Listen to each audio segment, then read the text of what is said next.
Welcome to my mommy's podcast. This episode is brought to you by Perfect Keto. I have heard from a lot of you who are trying the keto diet right now, and Perfect Keto has several products that makes it so much easier and tastier. They have keto-friendly sports drinks with zero additives, zero carbs, and only high-quality ingredients. And I've gotten so many questions about this.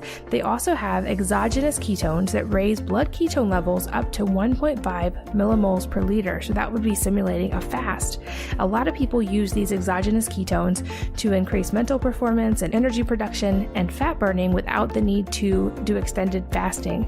And Perfect Keto really just helps make ketosis available to everyone, everywhere, all the time without the need to do extended fasting, like I said.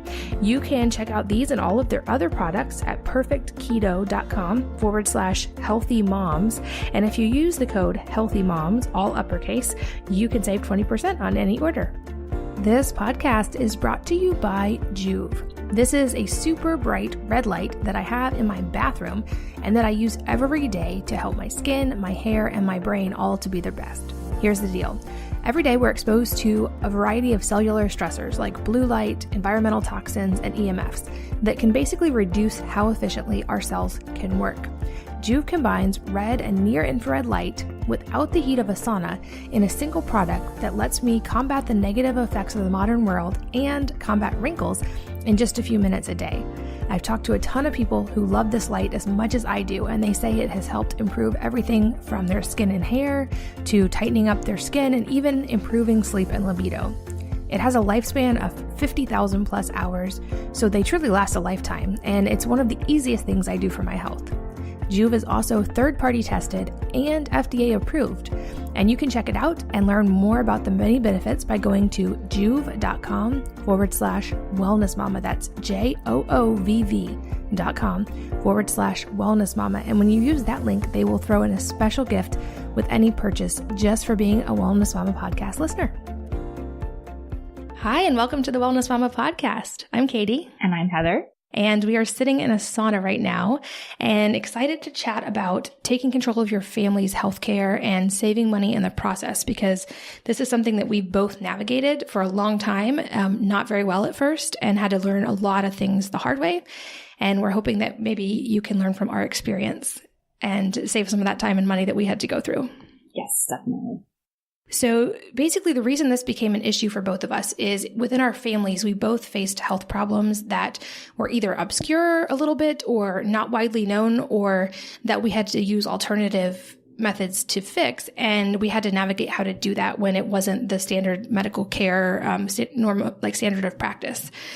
So for me, I've talked about it before, but with my thyroid problems, it took me eight years almost and that many doctors to finally get answers and to figure out what was going on. And I had to find those doctors myself, because I started with going to a primary care doctor and to my OB, and kept getting told, like, no, your levels are a little low, but they're normal and it's nothing to worry about. But I was reading, if you have average to low numbers on a regular thyroid test, you actually are clinically showing symptoms, because the averages are created by people who are typically elderly populations or people who already suspect they have thyroid problems. And so it's not a true average of like, what would a healthy 22-year-old's thyroid look like? It's someone who's already showing some kind of clinical issue, because that's who's getting tested. And even knowing that, I was having trouble going to doctors and saying, I want to run these labs. I want to pay you money to run these labs. And they would always want to just start with one. And if that was normal, they didn't ever want to go down the cascade. No one ever tested my antibodies until finally I found a doctor who knew a lot more about thyroid and was willing to do that.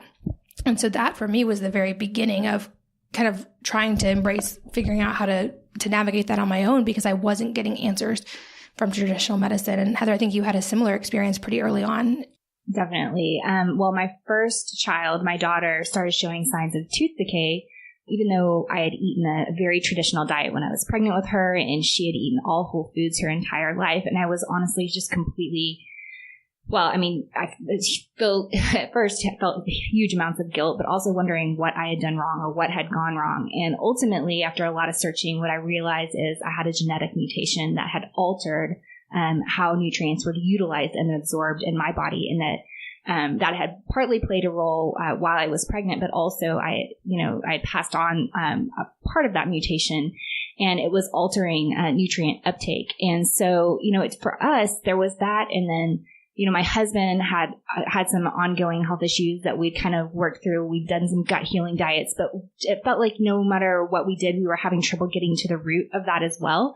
And it seemed to have a genetic component that we didn't fully understand. And since most of the medical model is really focused on solving or dealing with symptoms, my objective, which was to get to the root of the issue and to find a path to wellness and figure out how to keep my family thriving and, working to boost the function of certain parts of the body that maybe didn't function optimally because of genetic mutations. That wasn't the same goal the doctors that we started with had. And so it took me a while to find a doctor who had that same mindset, that we were working toward wellness. We were not just working to avoid a particular symptom or to try to solve one little piece of the puzzle.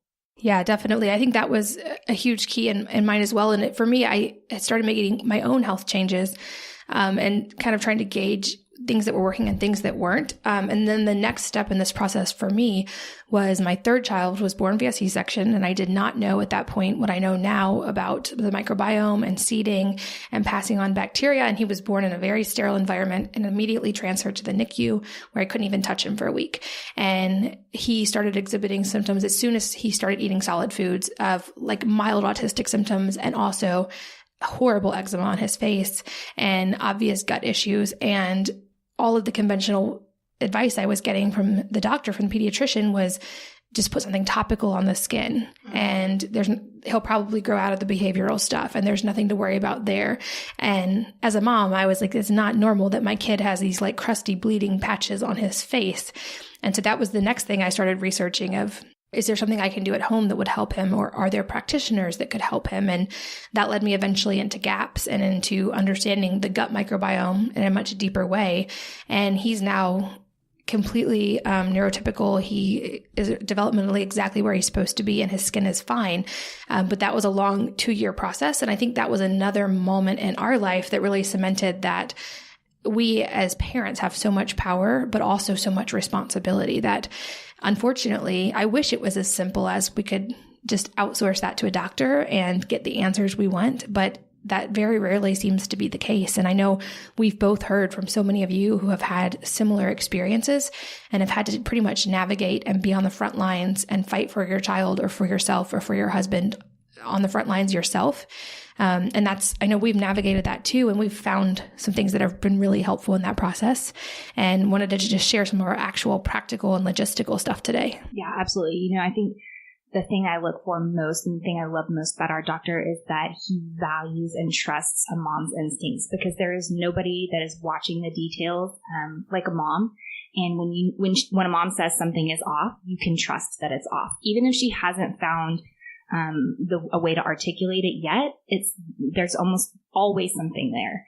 And I think it takes just time to figure out, not almost, there is always something there. It takes time to maybe figure out exactly what it is, but trusting a mom and knowing that, a 5 to 15 minute exam is not a replacement for the experience of a mom that's living, day in and day out with a child who knows everything about them and is trying to relay that and get help. Like, I think that when you find a doctor that respects that, honors that, and is really willing to listen, that you can form a partnership that can work toward, getting things better.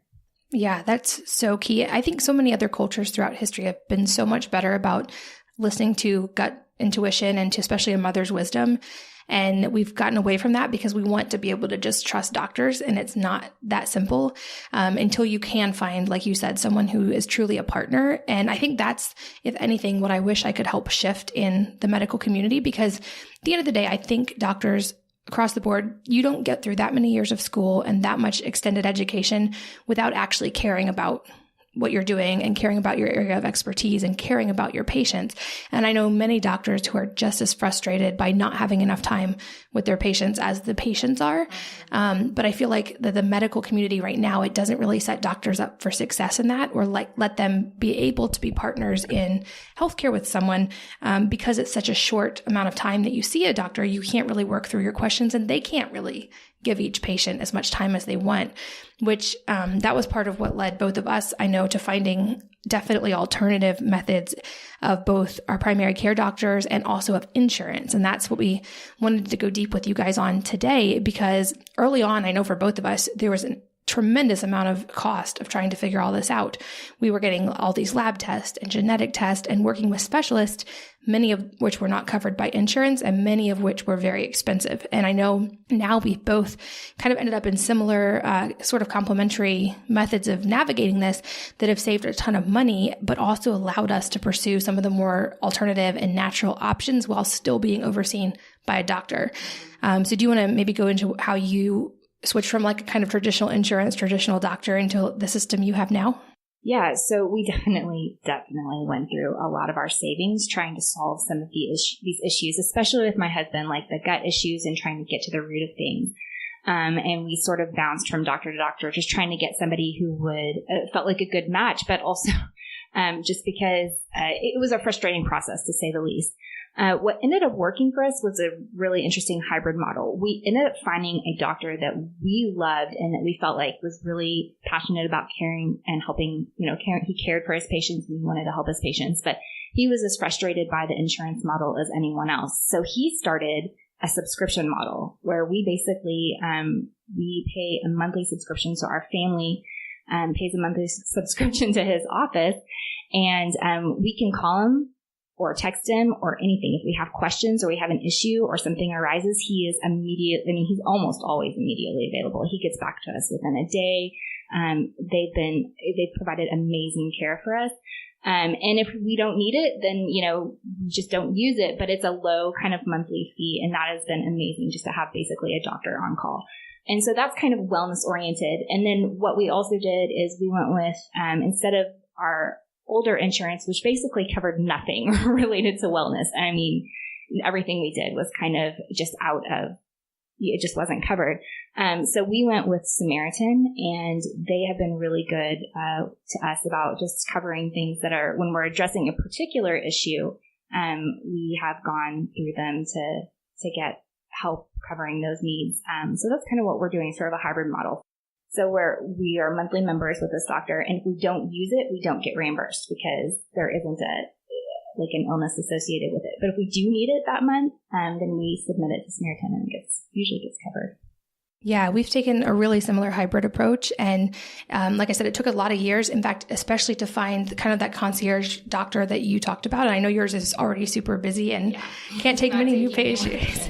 So we couldn't work with him. But then I found a company that did something really similar that's much more widely available. So it's called SteadyMD, and that's what we're using now for primary care doctors.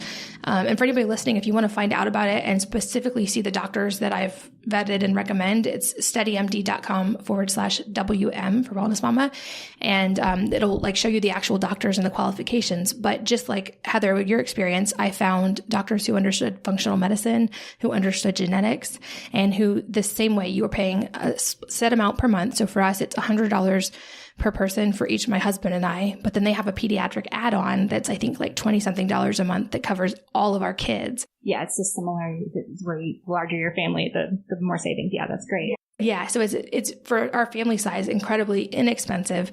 And we have now 2 doctors that we can both reach out to at any point via text or email or video chat or phone call any time of day. And like your doctor, they don't have to take on as many patients that way. So they are actually more familiar with your medical history. When you call them, they know what's going on. They don't have to ask you a dozen questions. It's not like going into urgent care and you have to give them your entire medical history. And I know for us and for you too, there have been cases where the kids had something minor and you're like, I don't think we need to take them in, but I'm not sure. I want to just be reassured. And you can just call the doctor or video chat the doctor and be like, hey, does this need stitches? Or is this allergic reaction from this bee sting something to worry about? Or whatever the case may be. Or is this a spider bite? Or is this just a infected mosquito bite? Or whatever it is.